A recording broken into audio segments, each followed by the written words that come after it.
Sir ஒன்றுமே தெரியாதுன்னு சொல்லிட்டு அவர் 1,00,000 கரோடு 1,00,000 கோடி இன்வெஸ்ட்மெண்ட்டு சார். அது கொண்டு வந்திருக்காரு சார். இப்போ என்ன தான் பண்ணுவீங்க சார்? அதில் 1,21,000 பேருக்கு தொழில் இதெல்லாம் கொண்டு வந்திருக்காரு சார். அவருக்கு ஒன்றுமே தெரியாது.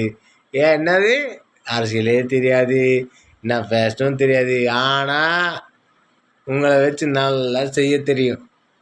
ஆனால் உண்மை உழைக்க தெரியும். மக்களுக்கு கரெக்டாக வேலை வாய்ப்பு கொடுக்க தெரியும்.